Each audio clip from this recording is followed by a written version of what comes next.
This morning we took a little drive from about the center of Schoharie in Cobleskill Mineral Springs, and we did end up seeing quite a few bald eagles. We had one adult and 5 immatures. With that many immatures all in the same location, it does tell us that they have started migrating south from Canada, Maine, New Hampshire. So they started moving their way south, coming into Schoharie County. And this morning we're at Landis Arboretum. This was one of our favorite places when we moved up here 20 years ago. We brought our 6 and 8-year-old granddaughters and taught them about nature, the wildlife, birds. And there are a lot of birding opportunities here. Landis Arboretum does about 20 pairs of nest boxes for bluebirds. They've been doing them for the 20 years that I've been here. I used to actually help band the bluebirds and do bluebird counts, repair the bluebird boxes. And the perfect habitat is right here. We've got all the flowers that Landis Arboretum puts out are actually go to seed. And that's what helps feed all the variety of birds that come in here. We've got the pond for the wetland birds that draws dragonflies, mosquitoes, different type of bugs. So you get each type of bird will, some birds only eat seeds, some birds are meat eaters. They eat insects. So it's a perfect habitat, along with all the trees that the Landis Arboretum has that are crabapple trees, berry trees. The cedar waxwings loves to come in here for the fall because all the crabapple trees and all the berries. So they have a great time eating all the berries up. So we've got ponds, trees, weeping willows, perfect habitat for migrating birds to stop over on their way south. We did hear a ruby-crowned kinglet this morning, which is not here all the time. There was a woodpecker that just went off in one of the white pine trees back there. Bluebirds here, I can see them flying around right now. So there's lots of birds that come out to Landis Arboretum. They're open year-long, and they are non-for-profit, so they do take donations, or you can become a member of the Landis Arboretum. But it's a beautiful place to come out and do a walk with your dog, walk with the grandkids, children, come out and have a great day in the nature away from the noise, because you don't hear it here. The road noise is gone, the traffic noise is gone, so it's a nice, peaceful, serene area to come in and spend the day, half a day, do a little walking on their trails, sit at the ponds, and just watch nature and wildlife at its best. So it's a great little meditation area they've done here with the little waterfalls, the ponds, the lily. You get water lily flowers in here. Little birds will come here to drink.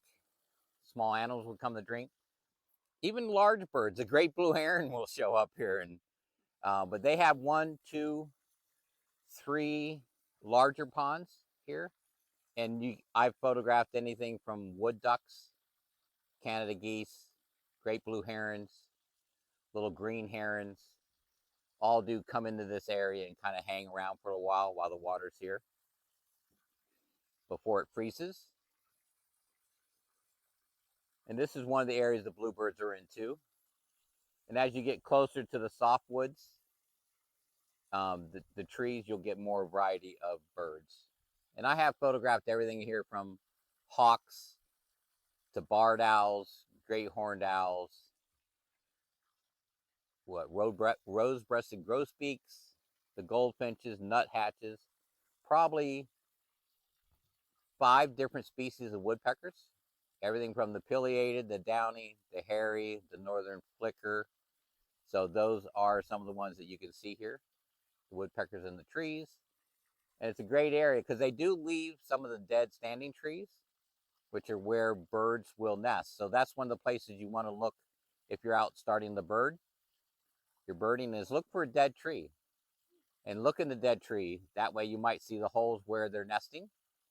That's what they try to use, is the dead tree is a softer wood, easier to put the holes into. And wood ducks, believe it or not, the wood ducks nest up in the trees here. So that's wood ducks nest in a tree, 30 feet in the air. I did not know that. wood ducks and mergansers nest in a tree, in a hole of a tree like that. They don't make the hole. It would be a hole that a pileated woodpecker or an owl might have used before, and they take it over. It's an old one, and that's where they nest, up in the tree. It's quite an amazing thing to watch, too. If you've never seen them when it's time to leave. So a wood duck and mergansers don't get fed in the tree. So once they hatch, the next day, mom flies out of the tree, lands on the ground 30 feet down and says, jump. And they all jump out and float down to the ground, and that's where they start. I did just see a frog in here too. So that's what attracts the great blue herons. Will look for frogs and little tadpoles, little snakes. Oh, there it goes. That was your Phoebe. Is that the kinglet? That's the fun part. You're learning to listen to kind of then figure out where the sound's coming from, which tree, which branch, and then start with the binoculars. If anyone's out starting to think about birding, binoculars are a big part of birding, and start off with a good pair of binoculars if you can, because the better the binocular, the better the glass. It lets in more light, which makes a brighter subject for you to view.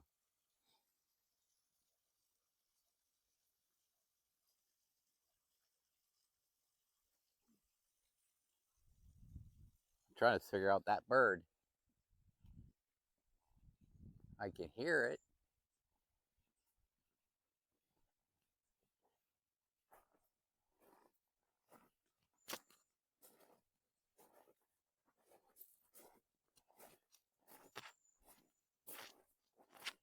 Almost sounds like cedar waxwings. What was the app say it is? Got it. The little chipping sound is a chipmunk giving the warning that we're here to let everyone else know to look for it. There's your migrating Canada geese. Yep. Heading south. Yeah, this is a really short little walk. Goes down to a pond. They do have some benches down there. And there'll probably be a little bit more, hopefully, bird activity there at the pond. You can hear a turkey clucking. So one of the experiences I had of moving from South Florida to up here is I was photographing, and there was a pond over here that we're headed to, and the pond had a pileated woodpecker in the dead tree, and I really couldn't get the angle or the shot that I wanted to get, so I kept walking to different areas around the pond. And this was the dead of winter, cold, and all of a sudden I looked and noticed all the tracks on the pond, and this Florida boy moving up to New York realized that you can walk on water in upstate New York. And I was able to get out and test the water to make sure it was strong with homing and get my shot I wanted to get. But to me, I always knew that you cannot walk on water in South Florida. But in upstate New York, you can walk on water. Yeah, the fall leaves. My wife's favorite, crunching on the newly fallen leaves. You know, even though I am out trying to photograph birds, it's crunch, crunch, crunch. And I haven't seen any birds today. Just saw a woodpecker flying there. I was trying to see which one it was. So this is another one of their ponds with the dead standing trees make great roosts for the birds, the woodpeckers. It also takes you to the great oak up that way. There's the willow pond trail going that direction, another trail going that direction. And when you're birding, if you're on one of the trails and you don't find any birds, or you're not hearing the birds you want to hear, try a different trail, because different birds and different species like different areas. Some might want an open land, open field. Some might want wooded. Some might want ponds where the water is. And there's some wood duck boxes here that helps attract the wood ducks to be here. And we got bluebird boxes. So one of the greater things about the Landis Arboretum is that they're planting native species trees that are native to New York that helps feed our native birds in the area. And they will get rid of the invasive trees. So that's one of the things that Fred here at the Landis Arboretum does. Sound like a red-bellied woodpecker. They each have their own sound. Between the downy, the hairy, the red-bellied woodpecker, pileated woodpecker, and northern plicker, they all have different sounds that helps you pick them out. And yes, your bird app will call it a red-bellied woodpecker, and it has a red head, but it calls it a red-bellied woodpecker. And there is a red-headed woodpecker, but it's not the red-bellied woodpecker. So it makes it interesting and fun to finally learn all the different species. And that's the interesting thing. As our climate is changing, Schoharie County is starting to see birds that we haven't seen in 20, 25 years. We had a painted bunting, which is one of the most beautiful birds, the males, that you could ever see. It's got 5 different colors in it. It just looked like Picasso painted the bird. That's one of my favorites. And of course, the bald eagle is one of my favorites. The green herons, the least bitterns we've seen here recently. I've seen more green herons this year than I ever have.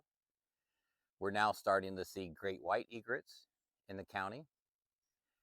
More and more of them as seasons change and as climate changes. The other day, well, last year we had a loon, a common loon at the Cobleskill Reservoir that has never been reported being there. It was there in the fall, going south. It actually came back this spring, was here for about a week while it was migrating through. I haven't seen it this year yet, but it did come in and out. And we had a swan hung out at the Cobleskill Reservoir for the whole summer. So you never know what you will see when you go in and out birding. That's what's the best part, is you get the unexpected things that you didn't expect to see. And early morning is some of the best. And there are 2 cedar waxwings right there in the top of that tree. And there is where'd it go? Another one in the pine. So what they're doing in the morning, they're getting the little bugs that are eating the little sap that comes off the white pines, that comes out of the branches and the trees and the pine cones. I think on our property that my wife and I have, we've decided to let the 1.5 acres that we have, fields that I used to cut every day, we're letting them go back natural and go back wild. And we'll cut a small walking path through our property. And now we're seeing more birds than we ever have, more wildlife than we ever have. Other friends of mine have let acres and acres of the fields they used to let the farmers cut, because they've started birding now, and now they're getting bobolinks nesting in their fields. And they're saying, we've never seen all these birds before. And it's because they quit cutting all the fields. So we are taking away their habitat. We got to bring some of it back. And that just goes by, you don't have to cut your grass every day for certain areas. Let it go wild.